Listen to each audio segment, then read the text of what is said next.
ہوتی ہے یہاں Cologne Islamic centre Hong Kong سے،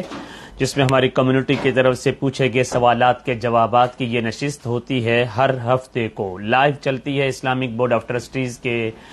پیج پر۔ آپ بھی اپنا سوال اگر کوئی پوچھنا چاہیں تو بھیج سکتے ہیں، یہاں کولون اسلامک سینٹر کے نمبر پہ کال کیجئے یا واٹس ایپ کیجئے، نمبر ہے 0085293244460۔ سوالات کی طرف آتے ہیں۔ ایک صاحب نے یہ سوال کیا ہے کہ یہاں ہانگ کانگ میں ہم اپنے آفس میں کام کرتے ہیں، نماز کے لیے جب ہم وضو کرتے ہیں تو یہاں سنک میں اپنے پاؤں کو ڈال کر دھونے کا اچھا نہیں سمجھا جاتا اور اس کو معیوب سمجھتے ہیں، اور یہاں ہمارے ساتھ لوکل لوگوں کو یہ برا لگتا ہے، تو کیا ہم اپنے جرابوں پہ مسح کر لیا کریں اور یہ ہمارے وضو کے لیے کافی ہوگا؟ دیکھیں، پہلے تو جرابوں پر یعنی ساکس پر مسح کرنے کے مسئلے کو سمجھ جائیے۔ رسول اللہ صلی اللہ علیہ وسلم سے اور احادیث سے جو مسئلہ ہمیں ملتا ہے وہ یہی ہے کہ رسول اکرم صلی اللہ علیہ وسلم نے خفین پر مسح فرمایا ہے، اور موزے پہ مسح کرنا اور یہ شرعاً جائز ہے۔ اور ایک آدمی اگر مسح کر کے، مقیم آدمی اگر ایک دن ایک رات تک بھی وہ اس کا مسح کر کے نمازیں پڑھتا رہے تو یہ شرعاً جائز ہے۔ مسافر آدمی ہوگا تو اس کے لیے 3 دن اور 3 رات کا حکم دیا گیا ہے۔ لیکن یہ جو ساکس ہوتے ہیں، یہ جو موزے ہوتے ہیں، اس کے لیے ضروری ہے کہ وہ لیدر کے ہوں، چمڑے کے بنے ہوئے ہوں۔ یہ جو آج کل موجودہ ہم پہنتے ہیں، کاٹن کے ہوتے ہیں، سوتی کپڑے کے ہوتے ہیں، یا ریشمی کپڑے کے ہوتے ہیں، یا مختلف کپڑے کے جو بنے ہوئے ہوتے ہیں، یہ اس تعریف میں نہیں آتے جو تعریف باقاعدہ احادیث سے ثابت ہے، جو فقہی عبارتوں میں ثابت ہے۔ اس لیے ان جرابوں پہ اگر آپ مسح کر کے نماز پڑھیں گے تو یہ شرعاً وضو نہیں ہوگا۔ اس کے لیے ضروری یہ ہے کہ وہ جرابیں جو ہوں وہ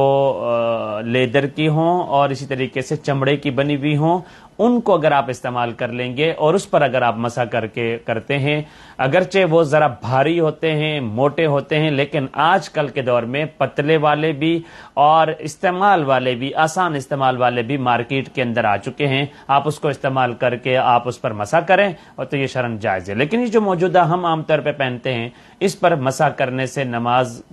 ادا نہیں ہوگی، اس کے لیے ضروری طور پہ آپ کو یہ جرابیں اتارنی ہوں گی۔ ہاں، اس کی ایک صورت یہ بن سکتی ہے جو میں اکثر و بیشتر اپنے نمازی ساتھیوں کو رائے دیا کرتا ہوں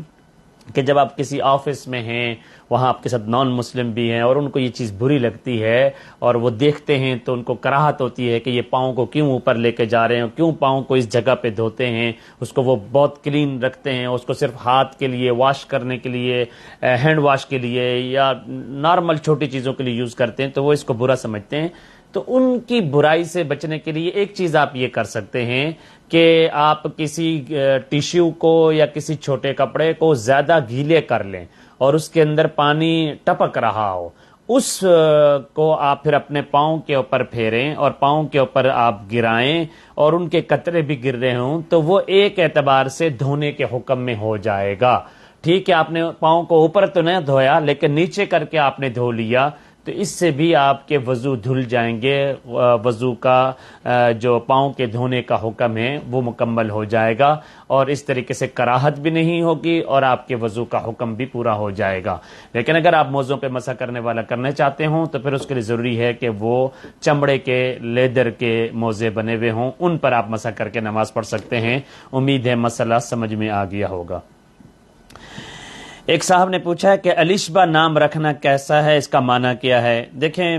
علیشبہ تو کہیں کسی صحابیہ کا یا کسی صحابی کا کوئی نام تاریخ میں کہیں نظر نہیں آیا، ڈکشنری میں ہم نے دیکھا بھی ہے کہ علیشبہ کیا ہو سکتا ہے اس کا مطلب، تو بظاہر یہ لگتا ہے کہ علیشبہ یہ 2 ناموں کو جمع کر دیا گیا، علی شبہ یعنی علی کے مشابہ رضی اللہ تعالی عنہ۔ تو اگر یہ نام رکھ لیا جاتا ہے تو یہ نام کوئی برا نہیں، ظاہر اس کا معنی کوئی برا نہیں، اچھا معنی ہے، رکھ سکتے ہیں، لیکن یہ پورا نام تاریخ میں کہیں ثابت نہیں ہے، اور یہ نام آپ کو کہیں صحابیہ کا یا تاریخ میں کسی مورخ کا یہ کہیں نظر نہیں آیا. یہ میرا خیال ہے موجودہ وقت میں کچھ عرصہ میں یہ نام مارکیٹ میں آیا ہے, لوگوں میں پھیلا ہے. تو اس کا نام کسی صحابی سے یا کسی پیغمبر سے یا کسی صحابیہ سے یا کسی ولی سے یا ولیہ سے یا کسی صوفی, کسی بزرگ, کسی اور کا نام ہمیں تاریخ میں نظر نہیں آتا. بظاہر یہ ہے کہ یہ دو نام ہیں, علی شبا, اس کو ملا دیا گیا اور علی شبا رکھ دیا گیا. اب ایک اور نام پوچھا گیا امیمہ. امیمہ نام رکھ سکتے ہیں, ٹھیک ہے, صحیح نام ہے. امیمہ کا مطلب یہ ہے, امیمہ کا لفظ سے نکلا ہے. جو ہے ماں کو بولتے ہیں, تو اس کی جب تصغیر کر لی جاتی ہے تو وہ امیمہ بن جاتی ہے, تو اس کا مطلب ہے چھوٹی ماں. تو اسی طریقے سے اس کا ڈکشنری میں ایک نام یہ بھی آتا ہے کہ وہ عورت جس سے اس کے بچے کا دودھ چھڑا دیا گیا ہو, اس کو بھی امیمہ کہتے ہیں. تو اگر یہ نام رکھا جائے گا تو یہ نام کا معنی اچھا ہے, کوئی برا نہیں, نام رکھ سکتے ہیں. اور اسی طریقے سے یہ ایک صحابیہ کے بارے میں بھی آتا ہے کہ ان کا نام بھی پایا جاتا ہے, اس لیے آپ اس نام کو رکھ بھی سکتے ہیں. ایک اور سوال پوچھا ہے کہ کیا ہم نکاح کے لیے گھر کا کوئی بڑا فرد اگر پڑھانا چاہے تو نکاح پڑھا سکتا ہے؟ مطلب گھر کا کوئی بڑا فرد اگر نکاح پڑھانا چاہے تو پڑھا سکتا ہے, بالکل پڑھا سکتا ہے, اس میں کوئی معیوب بات نہیں ہے. خاندان میں اگر کوئی بڑا فرد ہے, معزز ہے, محترم ہے, اس کو طریقہ آتا ہے, خطبے کا طریقہ آتا ہے, ایجاب و قبول کے پوچھنے کا طریقہ آتا ہے, اور گواہوں کی موجودگی میں نکاح کیا جاتا ہے, تو اچھی بات ہے, برکت کی بات ہے اور سکون کی بات ہے, دل کو زیادہ اچھا لگتا ہے, تو بالکل پڑھا سکتے ہیں. بس یہ ہونا چاہیے کہ خفیہ نہیں ہونا چاہیے وہ نکاح, گواہ موجود ہوں. بقیر رسول اللہ صلی اللہ علیہ وسلم نے تو باقاعدہ نکاح کے اعلان کی ترغیب دی ہے, اور مسجد کے اندر بھی اس لیے تاکہ لوگوں کو پتہ چلے کہ یہ اب میاں بیوی کے بندھن میں بندھ گئے ہیں. کل کو کوئی انگلی نہ اٹھائے کہ یہ کیوں آپس میں ساتھ چل رہے ہیں یا کیوں اٹھ رہے بیٹھ رہے ہیں, تو پتہ ہو دنیا کو کہ انہوں نے نکاح کیا ہے. اس لیے شریعت کے اندر گواہوں کا ہونا بھی شرط ہے, اور ایجاب و قبول کرنا یہ نکاح کا باقاعدہ رکن ہے. خطبہ اگرچہ ایک مستحب اور اچھی چیز ہے, اور جس میں قرآن پاک کی ایک آیت پڑھ لی جائے, حدیث کا کوئی ایک کلام ارشاد نبی اکرم صلی اللہ علیہ وسلم کا وہ پڑھ لیا جائے اور پھر ایجاب و قبول کر لیا جائے تو یہ ٹھیک ہے. لیکن مہر کا تذکرہ کرنا, اسی طریقے سے گواہوں کا ہونا, اسی طرح ایجاب و قبول. ایجاب و قبول مطلب پرپوزل اور آفر ہوئی ہو, اور یا پرپوزل ہوا ہو, اس کا پھر قبول بھی کیا جا رہا ہو, اس کو ایکسیپٹ کیا جا رہا ہو, یعنی لڑکے کو مخاطب ہو کر کہا جا رہا ہو, بچی کو مخاطب ہو کر کے جا رہا ہو کہ میں نے آپ کا نکاح ان گواہوں کی موجودگی میں روبرو ان گواہوں کے شریعت محمدیہ کے مطابق باعوض اتنے حق مہر کے آپ کا نکاح فلاں کے ساتھ کیا ہے, کیا آپ نے یہ نکاح قبول کیا ہے؟ وہ کہے جی میں نے قبول کیا ہے. تو ان الفاظ کے ساتھ اگر گھر کا کوئی بڑا فرد بھی نکاح پڑھانا چاہے تو وہ بھی شرعاً جائز ہے. ایک صاحب نے پوچھا ہے کہ جہیز کی شریعت میں حیثیت کیا ہے؟ جہیز دیکھیں, جہیز جو ہے وہ تیار کر کے کوئی چیز دے دینا. دیکھیں جہیز عمومی ہمارے معاشرے میں یہ ہوتا ہے کہ جب بیٹی کیا شادی ہو رہی ہے تو ماں باپ اس کے لیے کچھ سامان دے دیتے ہیں, وہ سامان بچی کے اپنے ساتھ وہ لے جاتی ہے, یعنی بچی کے جہاں نکاح ہوتا ہے وہ اس کو دے دیتے ہیں. اس میں بات کو جو سمجھنے کی ضرورت ہے, حدیث میں قرآن میں جہیز کا کہیں واجبی حکم موجود نہیں ہے, نہ تو قرآن میں موجود ہے نہ رسول اللہ صلی اللہ علیہ وسلم کی احادیث کے اندر موجود ہے. صرف ایک حدیث اتنی آتی ہے کہ جہز رسول اللہ صلی اللہ علیہ وسلم فاطمہ فی خمیر, ایک چادر دی نبی اکرم صلی اللہ علیہ وسلم نے, ایک مشکیزہ دیا رسول اکرم صلی اللہ علیہ وسلم نے حضرت فاطمہ کو. اور یاد رکھنے چاہیے کہ وہ جہیز کے طور پہ نہیں دیا. علامہ منظور احمد نعمانی نے یہ نقطہ لکھا ہے کہ رسول اللہ صلی اللہ علیہ وسلم نے اس طور پہ دیا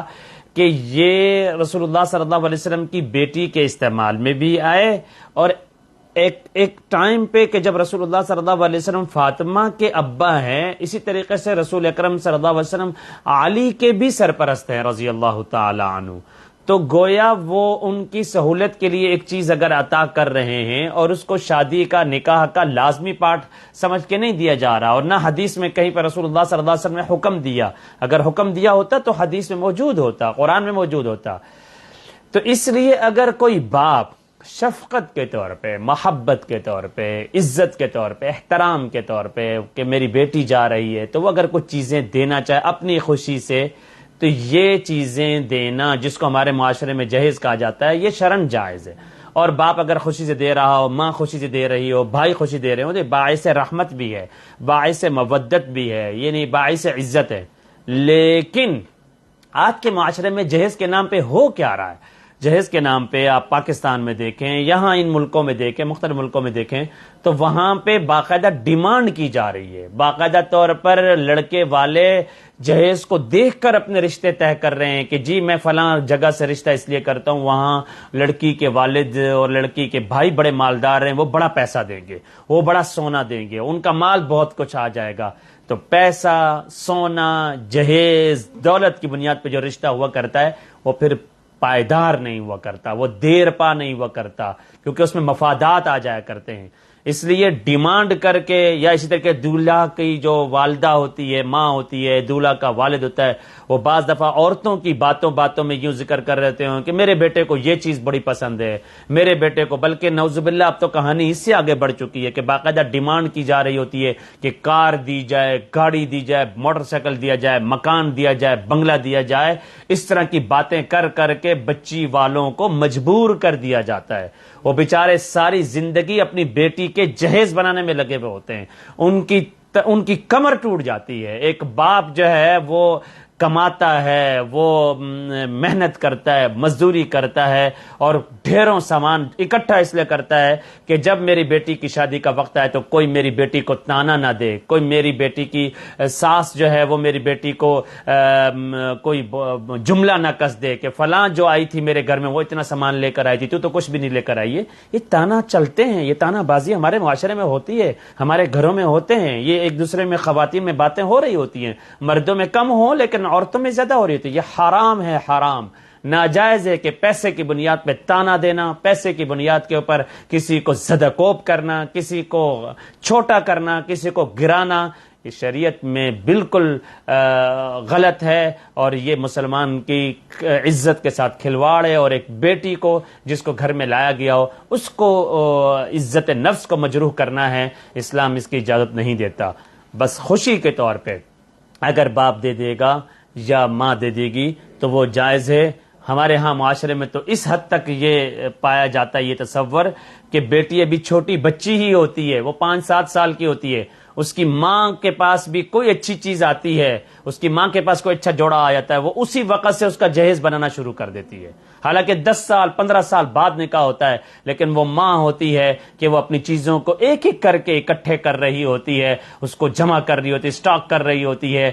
جب 10 12 15 سال بعد میری بیٹی کی رخصتی ہوگی تو میں یہ والی جو چیز جو اس بیچاری کو 10 سال پہلے ملی تھی، جو اس نے 10 سال پہلے خریدی تھی، وہ صرف اس وجہ سے کہ میری بیٹی کا قد کاٹ اونچا رہا ہے، میری بیٹی کو کوئی تانا نہ دے. تو یہ سب شریعت سے دوری کی باتیں ہیں، اس سے بچنے کی ضرورت ہے. اللہ تعالی میرا اور آپ کا حامی و ناصر ہو. والسلام ورحمۃ اللہ وبرکاتہ.